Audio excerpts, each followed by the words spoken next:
Senyap desa bukan berarti menidurkan cita-cita para penghuninya.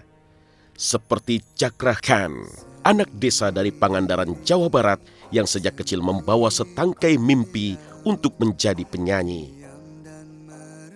Terlahir pada 27 Februari 1992 dengan nama Cakra Konta Pariaman, dialah si anak desa Karangbenda yang kini membanggakan seisi keluarga, juga kampung kecilnya. Anak kedua dari pasangan Hermana dan Enti Trisuyatmi ini terus menyalakan api cita-citanya sebagai biduan di tengah pesimisme lingkungan sekitarnya. Apalagi Cakra kecil adalah Cakra yang jauh dari aroma titisan selebritis. Dia hanyalah anak kampung yang menyukai bau lumpur sawah, menggenggam pasir laut, dan mencari jangkrik di pematang liar. Ku berduka kau bahagia. Kalau adu jangkrik masih sampai sekarang juga masih ada ya. Adu jangkrik, terus kita ambil kayak, kalau di sana disebutnya lege. Lege itu kumbang. Kumbang, jadi kumbang ditaliin ke kaleng bekas, di kakinya tuh ditaliin terus suruh terbang, jadi muter. Jadi si kaleng itu bersuara. Dia senang ke sawah cari belalang, cari anak jangkrik. Dia senang juga renang-renang di selokan-selokan sawah itu, main lumpur-lumpuran dia senang. Pokoknya kalau musim hujan dia pasti ke sawah ngambil belalang atau apa saja sambil hujan-hujanan. Dia senang seperti itu dengan teman-temannya. Mobil-mobilan pun bukan mobil-mobilan yang plastik gitu. Kita bikinnya dari bambu. Dari kaleng bekas, bambu. Kita setiap kali ngaji nggak pakai senar, tapi pakai mobil-mobilan itu karena kita pasang lilin di kaleng yang di mobilnya itu gitu. Sangat seru. Serbuk hitam kenakalan di masa kecil juga pernah dirasakan Cakra saat putra pasangan pegawai negeri sipil ini mengurai tindakan yang hingga kini membekas di ingatan. Pertama kali saya nyobain puasa, itu emang nggak kepalang kan. Tengah hari itu benar-benar cobaan yang paling beratnya itu. Jadi saya pura-pura masuk kamar mandi, ternyata karena keseringan masuk kamar mandi di tengah hari itu, ibu saya udah mulai curiga gitu. Jadi dia nunggu di luar, saya dalam tuh minum air mentah.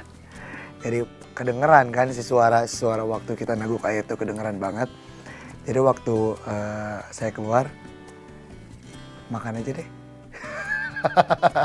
Dulu sih dia suka nyuri duit ibu buat beli itu Tamiya, mobil-mobilan itu loh. Dia suka sampai marah itu ibu sama papa. Uang ibu dicuriin sama dia. Karena memang saya suka beli uang untuk beli Tamiya, tapi karena terlalu sering Tamiyanya udah sedus banyak sekali Tamiya, dia masih tetap. Akhirnya saya stop, tidak dikasih uang. Akhirnya dia nyuri karena ingin beli Tamiya. Jadi dia ngumpulin Tamiya sebanyak-banyaknya. Karena itu membuat saya sangat-sangat jengkel. Senang menyanyi sejak duduk di bangku taman kanak-kanak, Cakra mengalirkan banyak kisah di seputar masa sekolahnya. Salah satunya saat Cakra kikuk dan bingung karena saat duduk di bangku SD Karangbenda, ibunda tercintanya berdiri mengajar di depan kelas. Waktu SD saya pernah diajar sama ibu saya sendiri, dan itu mungkin orang berpikirnya, oh Cakra ibunya sendiri yang jadi guru. Tapi yang aslinya tuh justru ibu saya itu malah makin kejam ke saya gitu. Dalam artian dia nggak mau malu juga anaknya gitu. Jadi benar-benar kayak kalau ngasih PR tuh nggak segan-segan dia. Jadi kalau sampai rumah ada PR suruh kerjain, ditungguin sama dia. Kalau memang mungkin dia dapat kesulitan, baru bilang, Bu, ini saya punya PR nih, baru. Tapi kalau dia menganggap kerjaannya bisa dia lakukan sendiri, dia kerjakan sendiri. Jadi tidak selamanya saya bantu. Jadi kadang-kadang saya bantu. Justru kalau saya sendiri agak sedikit canggung ya. Mau nakal canggung, mau kadang ya gimana ya, jadi nanggung-nanggung gitu. Jadi karena ibu saya sendiri, dan jadi meskipun kalau saya di pikiran saya mau nakal tuh tanggung gitu, jadi ke ibu saya gitu. Kadang saya nggak bisa fokus karena ibu saya ingatnya ya di rumah gitu, bukannya di sini gitu. Cakra dan menyanyi bagai tak terpisahkan dalam hidupnya. Karena di sepanjang bertumbuhnya tunas usia, Cakra mengisinya dengan rentetan keberanian menyanyi di depan kelas, juga mewakili sekolahnya di lomba-lomba tarik suara. Dia kalau nyanyi itu coba dari segi vibrannya, ya, dari sikapnya, suka kadang-kadang saya enak dewe ya, kemudian dibetulkan kan kalau nyanyi di pendidikan gitu kan beda ya gitu. Tapi dia langsung mengerti, langsung bisa gitu. Dikasih tahu satu kali udah langsung bisa gitu. Kupu-kupu malam itu yang dia senangi waktu lomba di SMP pada Herang. Kupu-kupu malam, kemudian saya masih ingat pakai baju panjang hitam gitu. Saya masih ingat itu waktu kelas 2 kali ya. Menyelesaikan SD dan SMP di daerah Parigi, Cakra kemudian melanjutkan sekolah di SMA Pangandaran. Disitulah bakat menyanyi Cakra makin terasah tajam hingga menuangkan tanya tentang dari mana sebenarnya asal muasal bakat bernyanyi penggemar band Guns N' Roses ini. Nenek saya nggak ke seni. Dari ibu saya justru ke olahraga. Ayah saya enggak juga. Nggak, bingung saya juga. Tapi dari cucunya nenek saya tuh,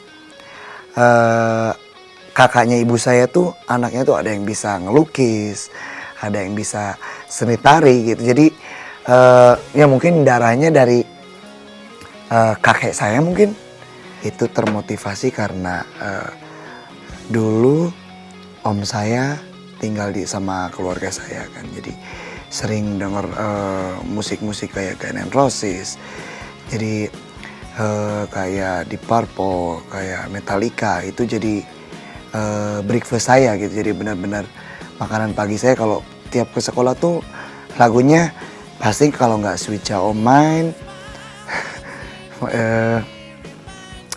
itu jadi Don't Cry. Keberanian bermimpi anak desa ini makin menyala terang saat ayahanda tercinta menyokongnya dengan mendirikan band Cakra. Inilah kendaraan bermusik Cakra yang membawanya melaju bersama tembang Melayu, dangdut. Makin saya naik kelas gitu, saya sering nyanyi di hajatan. Saya sering nyanyi di, pokoknya ada yang kawinan ataupun ada yang hitanan tuh saya pasti datang meskipun nggak diundang. Jadi dan kesana tuh tujuannya ingin nyumbang nyanyi gitu. Kalau dia mau tampil, kadang-kadang susah kadang-kadang. Kalau udah berangkat, pokoknya udah dijadwal. Cakra main kedua masih di rumah kadang-kadang. Bapak yang nungguin aja di rumah. Kalau udah persiapan kadang-kadang udah nyanyi, baru berangkat. Udah selesai. Tapi kalau di panggung itu udah enjoy dia mah. Enggak.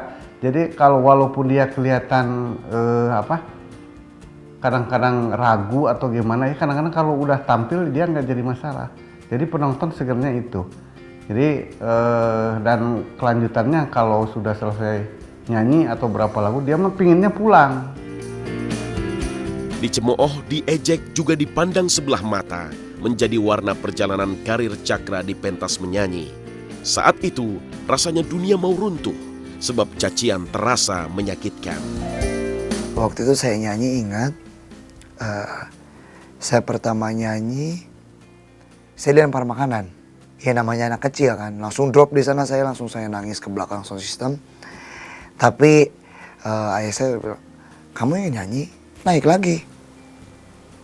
Dari sana terpacu lagi saya, emang saya ingin nyanyi, saya naik lagi meskipun yang tadinya udah kelihatan nangis, terserah saya menyanyi lagi gitu. Di sanalah mental saya udah istilahnya udah diadu gitu dengan emosi saya, dan orang tua saya mulai memotivasi kalau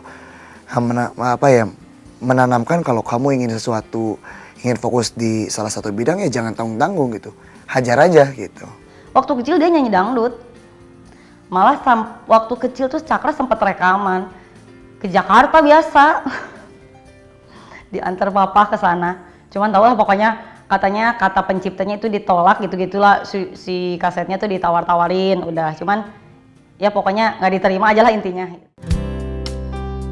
Remah-remah rezeki panggung biduan ia terima dengan tangan terbuka, tanpa berhitung angka kecuali berucap syukur. Cakra bersama setangkai mimpi kecilnya adalah sebuah jawaban tentang arti meraih sukses yang begitu berdarah-darah di saat awal.